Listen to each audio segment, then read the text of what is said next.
누가복음서 20장. 예수께서 어느 날 성전에서 백성을 가르치시며 기쁜 소식을 전하고 계실 때 대제사장들과 율법학자들이 장로들과 함께 예수께 와서 말하였다. 당신은 무슨 권한으로 이런 일을 합니까? 누가 이런 권한을 당신에게 주었습니까? 어디 우리에게 말해 보십시오. 예수께서 그들에게 대답하셨다. 나도 너희에게 한 가지 물어보겠으니 나에게 대답해 보아라. 요한의 세례가 하늘에서 난 것이냐 사람에게서 난 것이냐? 그들은 자기들끼리 운언하면서 말하였다. 하늘에서 났다고 말하면 어찌하여 그를 믿지 않았느냐고 할 것이요, 사람에게서 났다고 말하면 온 백성이 요한을 예언자로 믿고 있으니 그들이 우리를 돌로 칠 것이다. 그래서 그들은 요한의 세례가 어디에서 났는지를 모른다고 대답하였다. 예수께서 그들에게 말씀하셨다. 나도 무슨 권한으로 이런 일을 하는지를 너희에게 말하지 않겠다. 예수께서 백성에게 이 비유를 말씀하셨다. 어떤 사람이 포도원을 만들어서 농부들에게 새로 주고 오랫동안 멀리 떠나 있었다. 포도를 거둘 때가 되어서 포도원 주인은 포도원 소출 가운데서 얼마를 소장료로 받아오게 하려고 종 하나를 농부들에게 보냈다. 그런데 농부들은 그 종을 때리고 빈손으로 돌려보냈다. 주인은 다른 종을 보냈다.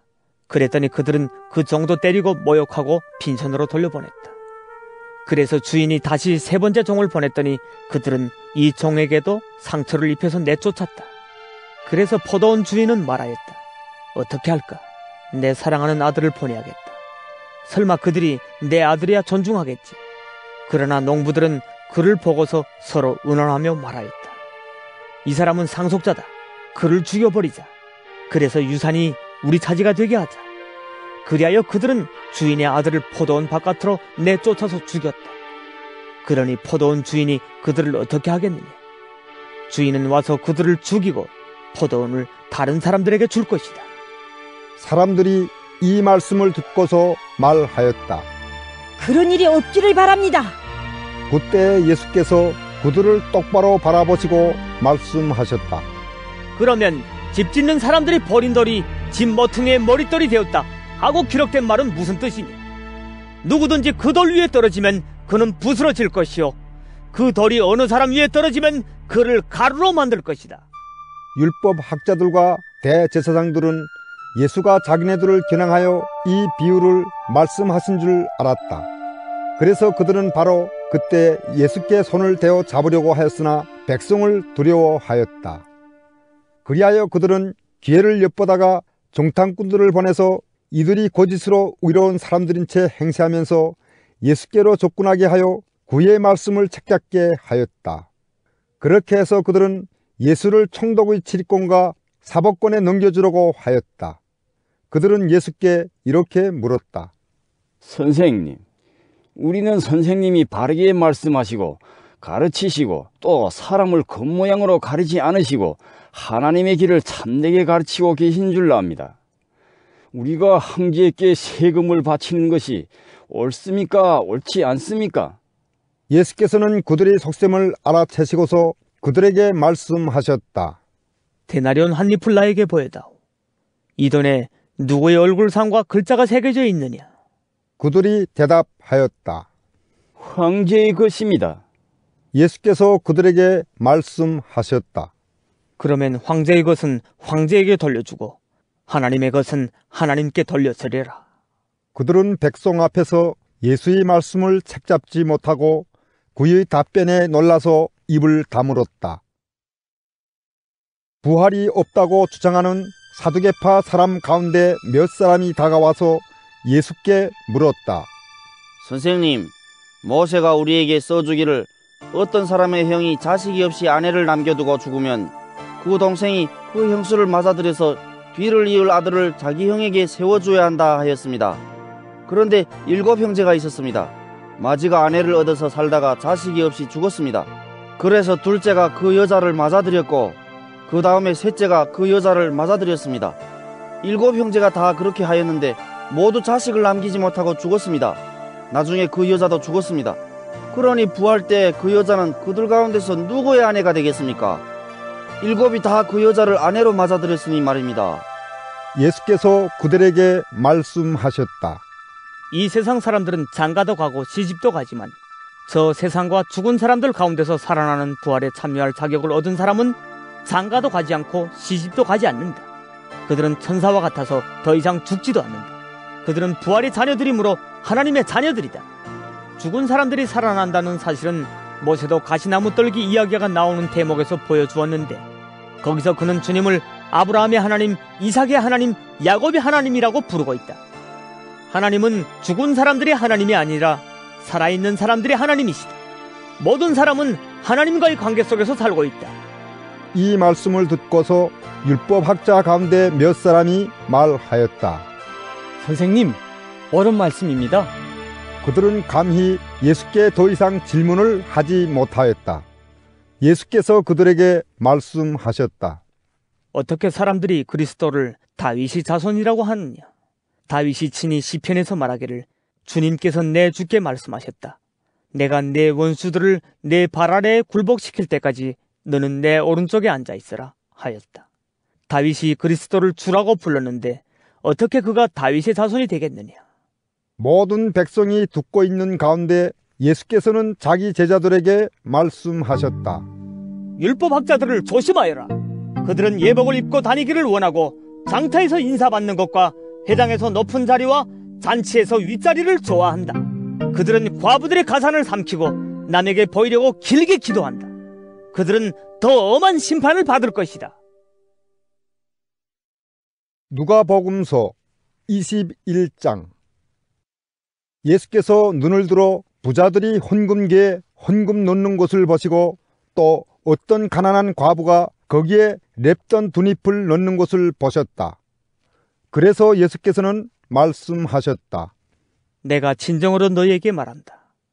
이 가난한 과부가 누구보다도 더 많이 넣었다. 저 사람들은 다 넉넉한 가운데서 자기들의 헌금을 넣었지만 이 과부는 구차한 가운데서 가지고 있는 생활비 전부를 털어 넣었다. 몇몇 사람들이 성전을 가리켜서 아름다운 돌과 봉헌물로 꾸며놓았다고 말들을 하니 예수께서 말씀하셨다. 너희가 보고 있는 이것들이 돌 한 개도 돌 위에 남지 않고 다 무너질 날이 올 것이다. 제자들이 예수께 물었다. 선생님, 그러면 이런 일들이 언제 있겠습니까? 또 이런 일이 일어나려고 할 때에는 무슨 징조가 있겠습니까? 예수께서 대답하셨다. 너희는 속지 않도록 조심하여라. 많은 사람이 내 이름으로 와서 말하기를 내가 그리스도다 하거나 때가 가까이 왔다 할 것이다. 그러나 그들을 따라가지 말아라. 전쟁과 난리의 소문을 듣더라도 두려워하지 말아라. 이런 일이 반드시 먼저 일어나야 한다. 그러나 종말이 곧 오는 것은 아니다. 그때 예수께서 그들에게 말씀하셨다. 민족이 일어나 민족을 치고 나라가 일어나 나라를 칠 것이다. 큰 지진이 나고 곳곳에 기근과 역병이 생기고 하늘로부터 무서운 일과 큰 징조가 나타날 것이다. 그러나 이 모든 일이 일어나기에 앞서 사람들이 너희에게 손을 대어 박해하고 너희를 회당과 감옥에 넘겨줄 것이다. 너희는 내 이름 때문에 왕들과 총독들 앞에 끌려갈 것이다. 그러나 이것이 너희에게는 증언할 기회가 될 것이다. 그러므로 너희는 변호할 말을 미리부터 생각하지 않도록 명심하여라. 나는 너희의 모든 적대자들이 맞서거나 반박할 수 없는 구변과 지혜를 너희에게 주겠다. 너희의 부모와 형제와 친척과 친구들까지도 너희를 넘겨줄 것이요 너희 가운데서 더러는 죽일 것이다. 너희는 내 이름 때문에 모든 사람에게 미움을 받을 것이다. 그러나 너희는 머리카락 하나도 잃지 않을 것이다. 너희는 참고 견디는 가운데 너희의 목숨을 얻어라.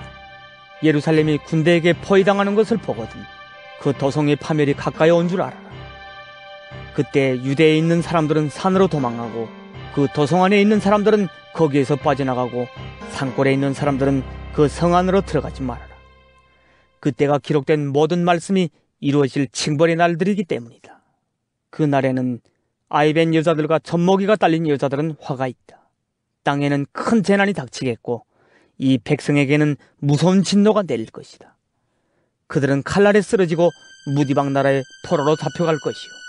예루살렘은 이방 사람들이 때가 차기까지 이방 사람들에게 짓밟힐 것이다. 그리고 해와 달과 별들에서 징조들이 나타나고 땅에서는 민족들이 바다와 파도의 성난 소리 때문에 어쩔 줄을 몰라서 괴로워할 것이다. 사람들은 세상에 닥쳐올 일들을 예상하고 무서워서 기절할 것이다.